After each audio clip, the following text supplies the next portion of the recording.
Welcome, fans, to the 94th episode of Changeover Chat, presented by Sportmaster Sport Surfaces. I'm your host, Randy Master. Today's guest is a seasoned sports and entertainment industry executive who is widely recognized as one of the best in the business in overseeing large-scale event operations and productions.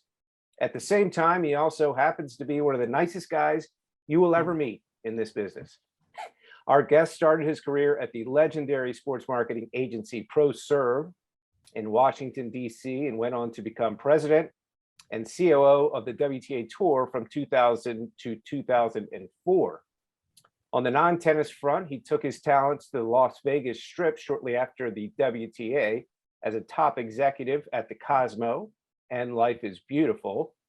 He moved on in 2015 and returned back into the tennis world as COO of GF Sports, overseeing the New York Open, now the Dallas Open, and the Truist Atlanta Open, among other GF Sports properties.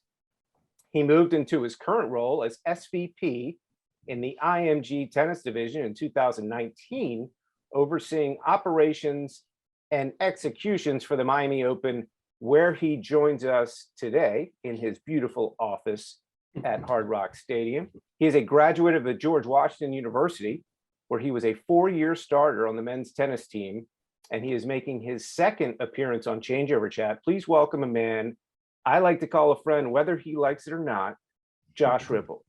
Hi, Randy. First of all, congratulations on 94 episodes. That's awesome. Can you believe it? Awesome. Huh? Can you believe it? You've got to help me try to figure out who's going to be number 100, because I've got some ideas. It was going to be, I'm going to bring you back as number 100. No, well, definitely I'm not worthy of that spot at all. So, but 100's going to be a great number for you. It's really well done, Randy. Thanks. It's been a lot of fun. And so let's start, Josh. You came on board at IMG shortly after, a few months after the 2019 edition, which was the first edition of the Miami Open at Hard Rock after the long run at Key Biscayne.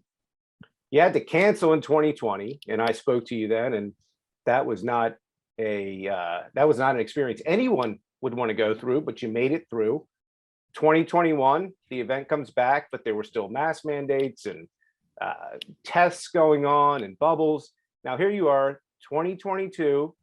I've seen it on TV, followed it on the app. Looks like the place is jumping. Does it feel normal? I mean, let's go. This is it's exciting to be back, isn't it? Yeah, I love those words. Let's go. We are back, and it feels great, because the last time that we did talk, as you may recall, or probably most of your guests that you had during the pandemic, we were in my little office, cubby hole at my house, and and that was not feeling as great as it is today here, like you say, back in our offices here at Hard Rock Stadium. And if there's any noise in the background, it's because there's great reverberation from the music and the fans that are coming here. And I would have to say the Miami Open presented by Itaú is back, bigger and better than probably it ever has. So, 3 years, 3 event cycles, it was a tough one, but, we'll make up for it this year. Yeah, well, one thing that is a little different this year among everything else is, unfortunately, your 2-time defending women's champion, Ash Barty, is not there. And as everyone knows, she surprised the entire tennis world and sports world when she retired the other night, kind of out of the blue. Now, I remember, and I know you remember, I'm aging myself and you, when Bjorn Borg stepped away from the game. As a kid, I was crushed, because he was one of my favorite. He probably was my favorite player. Now, I know you obviously know Ash and like her and admire her like everyone else in tennis. Did it surprise you when you heard that news, Josh, about Ash, and what's tennis going to miss about her the most? Well, I mean, I actually don't know Ash. I never had the opportunity. I mean, I met Ash when she Right. was here, and she won the tournament in 2021. I don't know her. That would be a bit of a stretch. However, it was stunning to all of a sudden get that email basically that said Ash Barty was retiring from tennis, and the reason was stunning not only because it was out of the blue, but Ash Barty is really the kind of role model that people need. I mean, from as a professional athlete, she basically she is exactly what you would hope for in a star. I mean, she's a hard worker. She's passionate about her craft. She works her her tail off. Maybe that is one of the reasons why she decided to make that jump. And she's a true champion. You never hear anything negative about Ash Barty. You never hear it from the players in the locker room. You never hear it from the sponsors. You never hear it from the media.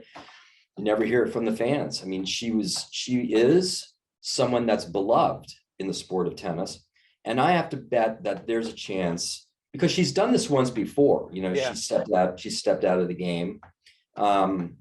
Maybe like Tom Brady, who decided to retire. Maybe a year or two from now, she decides to to make us all really happy by coming back to the game. But listen, she is a tremendous positive role model, and we'll miss her. Yeah. Well, a couple of players that you do miss this year, but I'm going somewhere with this question, Josh. I don't want to start off on a negative note. So Ash isn't going to be there. Rafa unfortunately got injured in Indian Wells. I don't know how he played with that injury, but he did. Roger's still on the mend. Novak obviously isn't there for reasons we don't need to go into. Hopefully he'll be back in the U.S. for the U.S. Open. Serena's not there. Now, as a fan, Josh, I love seeing all these stars, some of my favorite players of all time. But to tell you the truth, Josh, I really didn't think anything of it, because I feel like there's a successful passing of the torch going on right now.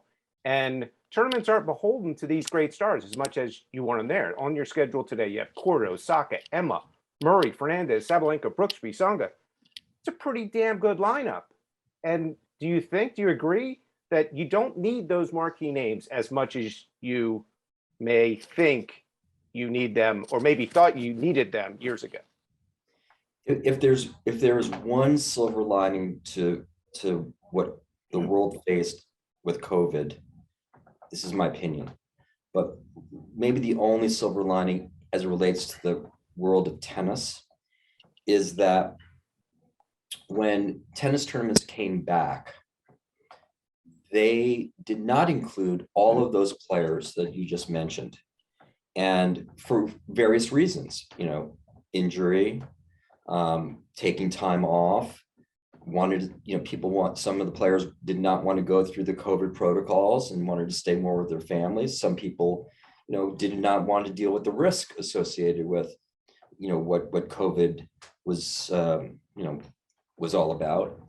And you had all of these other players that were the next generation. We always talk about the next generation, but in fact, the next generation actually did all of a sudden become everyday occurrences. So, when people would watch tennis tournaments, and mostly the core fan is always watching, probably from first ball to last ball, but most people, the mainstream audience, would probably watch the semifinals or the finals on a weekend, and every, a good number, I don't know what the percentages are, but it was invariably you had a Roger, Rafa, Novak, scenario, Serena, those players that you're talking about that are missing the Miami Open, they would typically be there. And for the last year and a half, they haven't. So I think the whole marquee level of player has been significantly discounted, I think, by the audience.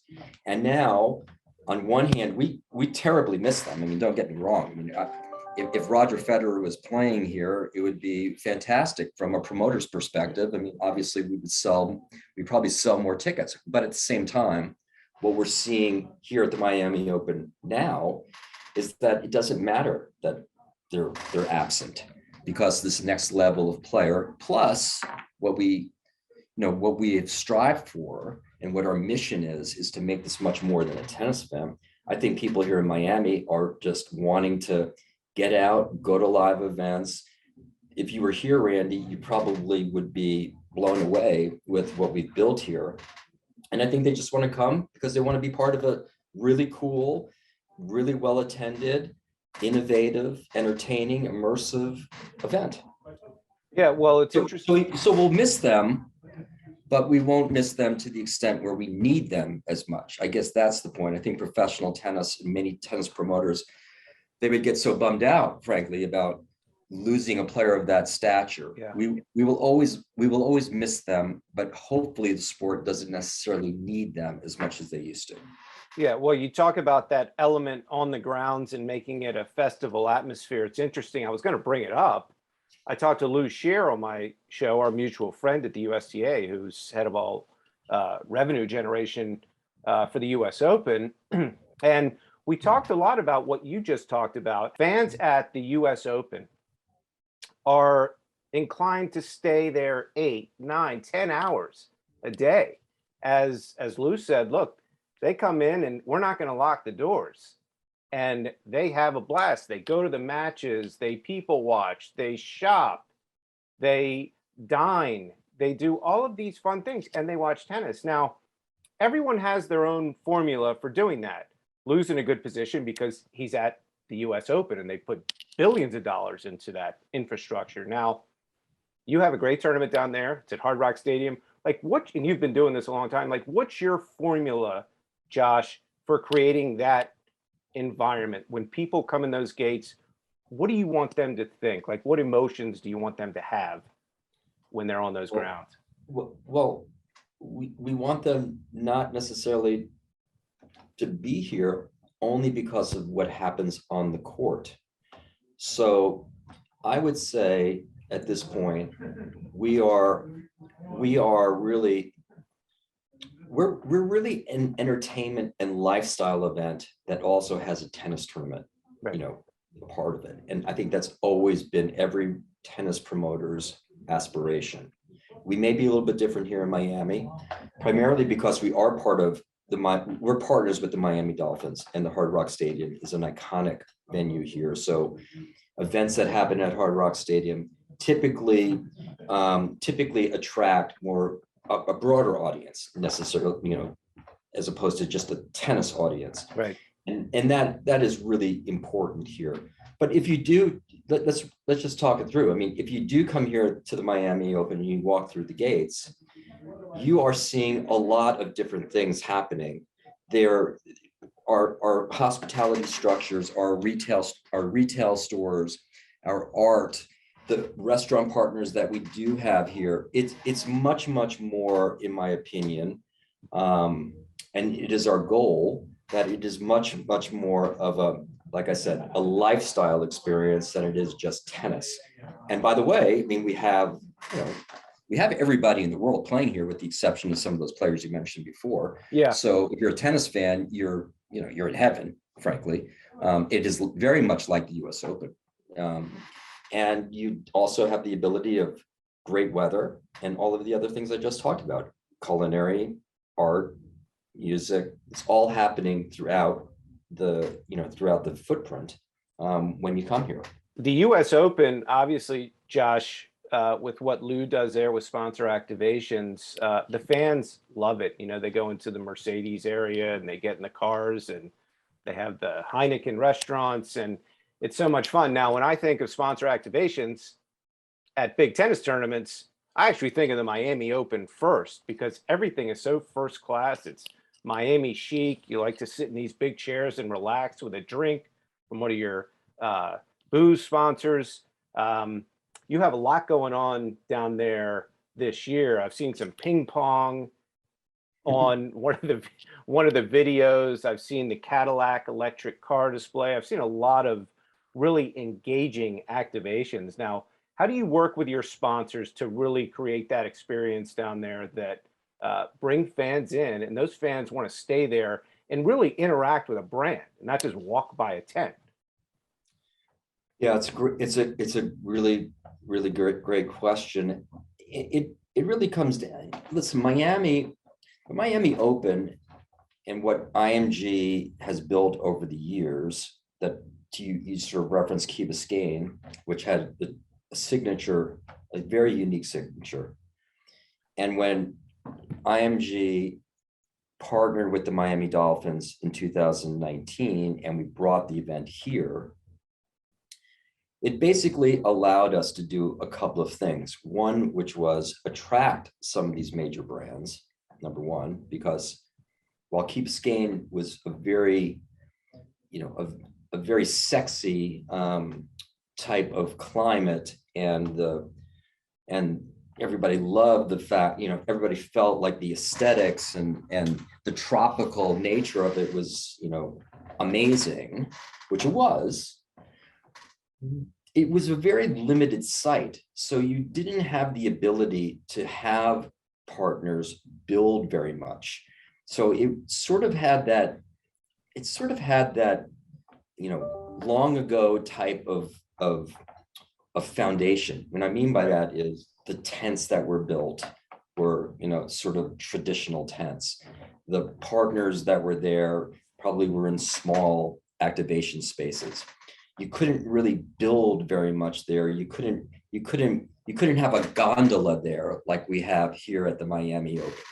So the moving of the event here to Hard Rock Stadium allowed for all that to happen. So specifically, you name a sponsor like Cadillac. So Cadillac is here. They're in their second year of their sponsorship. It's all about activation. It's not necessarily about branding, which is sort of that old traditional type of, event marketing platform. They built a theater here. I'm not exactly sure of the total square footage, but they spent about 3 weeks in building this fully immersive, electric theater that is basically showcases the history of Cadillac as the means to basically debut its new electric car. Right. And you wouldn't have that necessarily at a Key Biscayne. Similarly, we have a lot of restaurant partners that are building out, 10,000 square foot restaurant, platforms. The Kim Crawfords and the Mick Ultras of the world are having basically, clubs built on site. And it only happens if you have the footprint and you have basically the direction of partnering with people that want to do those types of things that you just talked about. We don't encourage any of we love our partners. We don't encourage any of them to be very static in nature. We encourage them to do stuff. So, and they get it. I mean, today, I think most brands that are really willing and wanting to activate on a site, they know that they have to basically attract people into their space, and they know that they have to do something immersive and something exciting to bring those people into their space. And so, I mean, again, we're lucky because we'll be back to a 350,000 to 400,000 attendance figure this year. And, they like that. It's a lot of people, so they have a lot of fun with those people. Yeah. And speaking of fun, you mentioned the gondolas. Again, I'm not down there, so I want to hear more about the gondolas, and also a Formula One racetrack is there. What's going on with those new additions? It sounds like sounds like just more and more fun. It's another powerful part of the partnership with the Dolphins. I mean, they have a mission to make this Hard Rock Stadium much more than a football stadium. So they are all about, and in many cases in collaboration with IMG and us, in creating more content. They are doing this, not IMG. They went and got the rights to the Miami F1 race. And it is an event that really provides the tennis event a platform to be completely elevated, literally and figuratively. So as an example, and it goes again back to having space. So we have probably, I want to say, 100,000 square feet of multi-level structures here that are sponsor activations and restaurants. We wouldn't do that if we were a tennis event on our own. We basically probably couldn't afford to do it if we were doing it on our own. But because F1 is here, we're able to create some economies and through the partnership be able to share. So that really allows us to benefit. They're going to benefit from us from the standpoint of having 400,000 people here a month away from the event.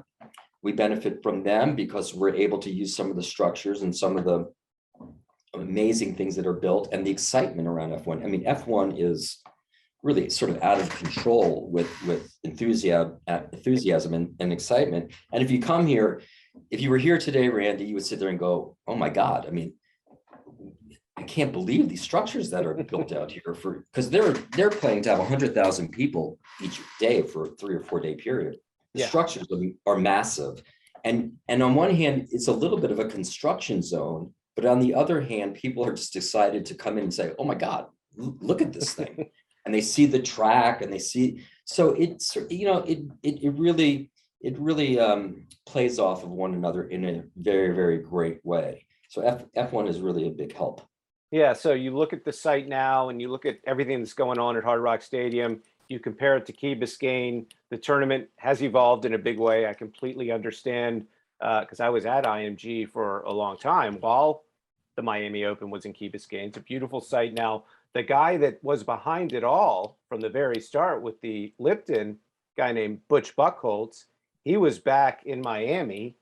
I think it was 2 days ago when you named a show court after Butch. How great was it to have Butch back on site and his family and putting his name on that new show court? Yeah, but I mean, Butch is dear to many of us. We joke first of all, he's very actually involved in the tournament from the standpoint of he's a great advisor. He's a great consultant. He is a friend. We joke all about that. My first year at ProServe back in 1985, the first event I went to was Butch's event, Butch and Cliff's event. And, 37 years later, I'm running his event. And it's an honor, frankly, to be able to have that position. And I really thank IMG and thank Butch for getting it all started back in the day. But it was quite the ceremony. I mean, Butch is a family guy. He had 20 of his family there with him, flown in from different parts of the country, and we had a Butch Buchholz court starting in 2019. It was a smaller court. It was about 1,000. It was about 1,000 seats, so to speak. When the F1 came in, we had to move some of the courts around, and we decided we would build a much bigger show court. That was more emblematic of Butch.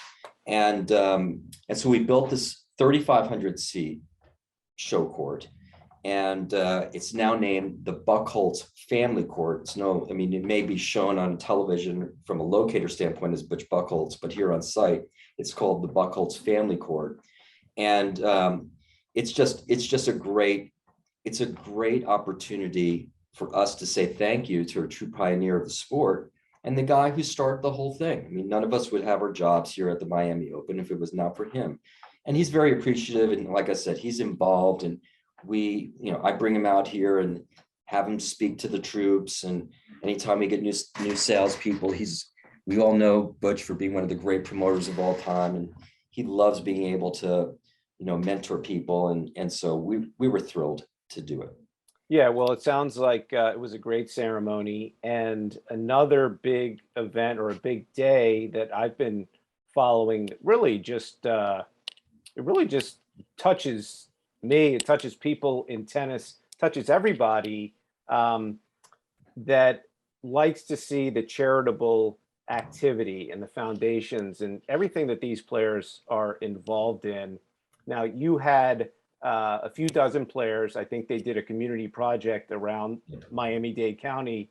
It was great to see them. I know they went to wash dogs at shelters. They cleaned beaches. They replanted garden communities and fed the homeless. How great was that to see, Josh? It was beautiful. It was great it was great from a couple of perspectives. One, it's called, Tennis Unites. It's really it's a thing that we've done. I think for many, many years. It's picked up its momentum since we moved here to Hard Rock Stadium. It's somewhat is analogous to what the Dolphins do, called Miami Unites.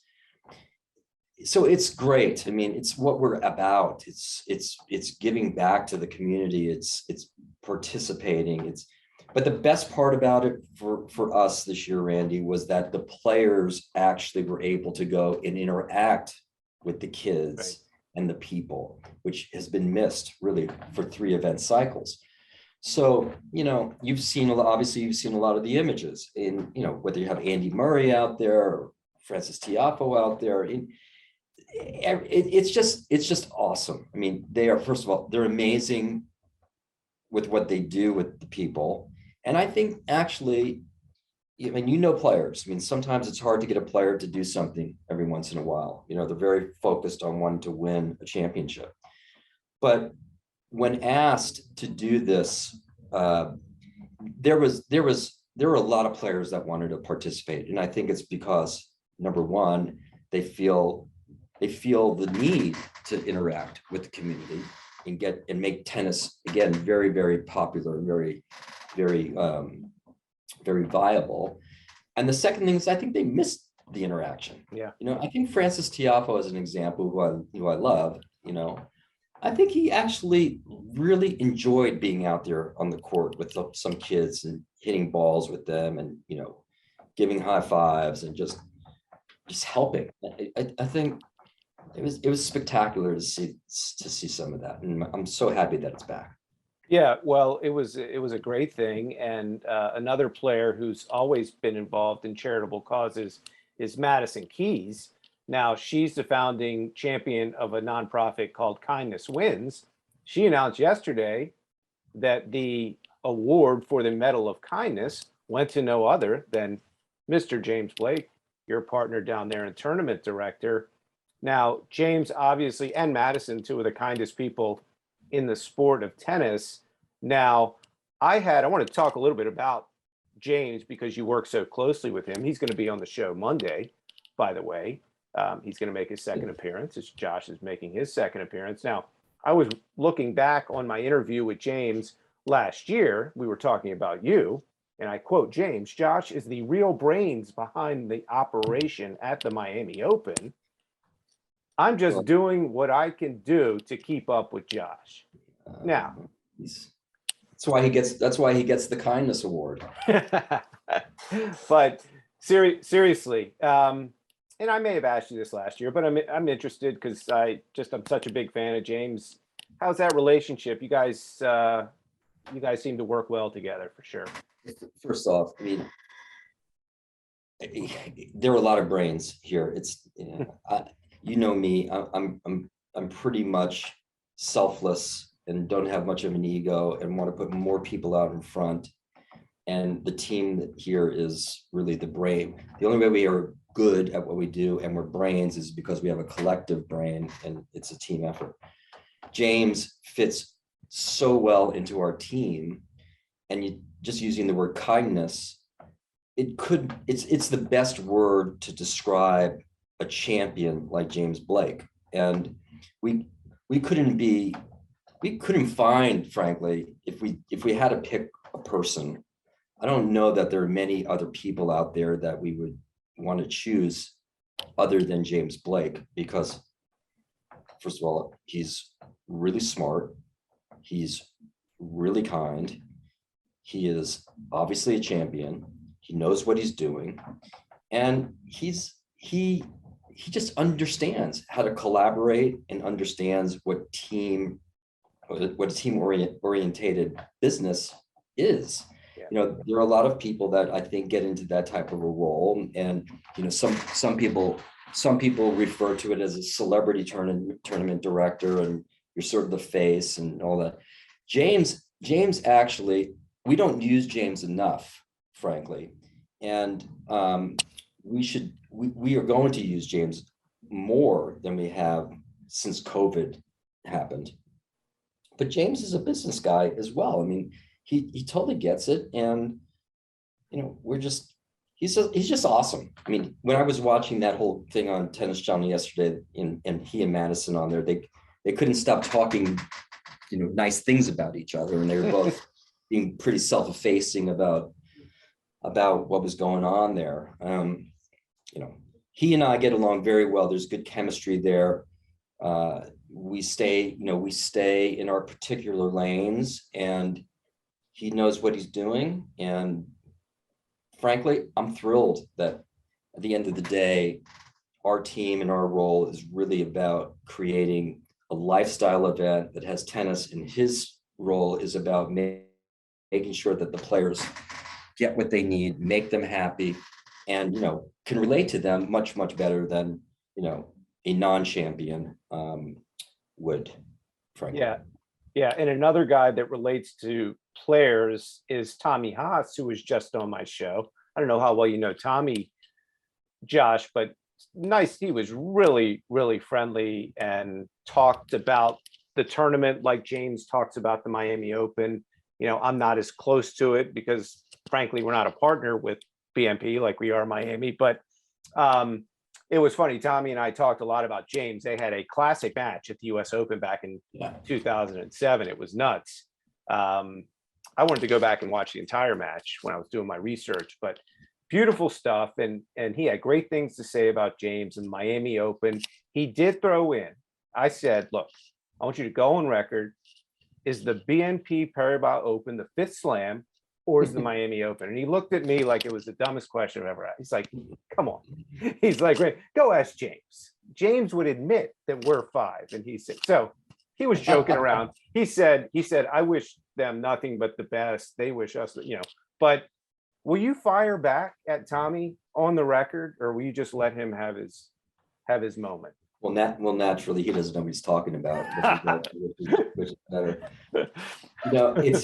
It's fun. We internally here, I wouldn't even call it, I don't know if it's a competition, but I think each of us, they probably won't admit it, but we are happy to admit that we are striving to be the best tournament in the world. And Indian Wells does some really good things, and we steal some of their ideas. So, keep doing some good things. We'll probably steal some.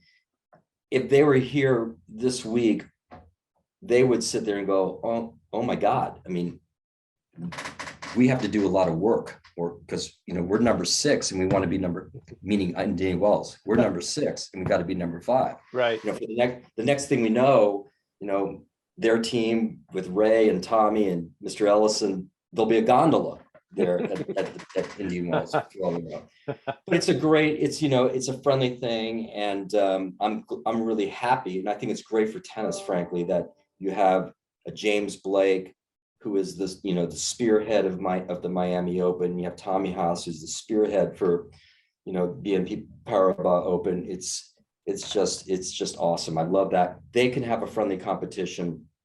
We're going to beat the crap out of them every year, and still we're going to be the 5th Grand Slam. That's great stuff. Well, you know what? I'm going to ask James the same question when he comes on the podcast. So, well, Josh, I know you got a lot to do. You're running a tournament there. Everybody, you should know TennisONE is the official app of the Miami Open. We're doing great. We love the partnership. We've got a team down there on the ground that's killing it, doing everything we can for the event to promote it via the app. Josh, you've been a big supporter of what we've been doing at TennisONE, going back to GF Sports, and we work together. And now at IMG with the Miami Open, Mubadala with Vicky. So you really get it, and we really appreciate having you as a partner, because you are the epitome of a partner. You understand a business partnership and why a friendship needs to take place to create a partnership like we have. So thanks so So much. let me just say, we would be very remiss in not acknowledging the partnership. It's really, TennisONE is really an extension of our team, frankly. I don't even consider TennisONE a sponsor necessarily, or some people call it partnership, some people call it sponsorship. To your point, we saw the value many years ago in wanting to be part of TennisONE. We believed in TennisONE. We know what you all provide. We know how dedicated, committed, and passionate you are about tennis. So your platform provides, through things like what you're doing, Randy, and I said this the last time I was on air with you. I mean, it's great that you're doing these things because it just provides much, much more entertainment to the sport. It gives insight. You don't get that from companies and platforms that, they're in the media space, but they're not necessarily in the tennis space. Right. And I think that you guys started in there, and you're actually now broadening out. You had told me earlier that, you're now, how do you phrase it? In the top, you're number 45. Yeah, we're ranked number 45 for all sports apps for iOS in the App Store. So that's in serious company, Josh. That's with the Yahoos and the DraftKings and the FanDuels. Yeah, so I think that, I don't know how they rank and how they create the rankings. I don't know what the rankings would have been in, say, 2016 or 17 when we started with you all, but you're at 45 now. I would say that in a very short period of time, you'll be in the top 20 and then in the top 10, because you're attracting eyeballs, and it's through the content, it's through the spirit of the relationships. We love having you all here. Like I said, you all are an extension of our team, and we'll just keep building as we go here. So, thank you to you, who I do call a friend. You always say that. You are a friend, and I really treasure our friendship.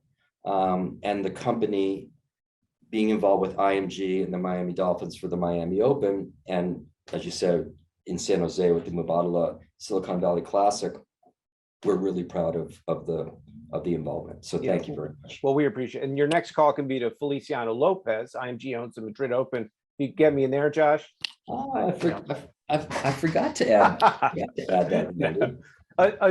Another player, tournament director, who I'm sure is going to do a great job, Flo. So part of the IMG family. But anyway, Josh, thanks for your time as always. You got a lot going on there. I can't wait to follow the tennis, and all the best.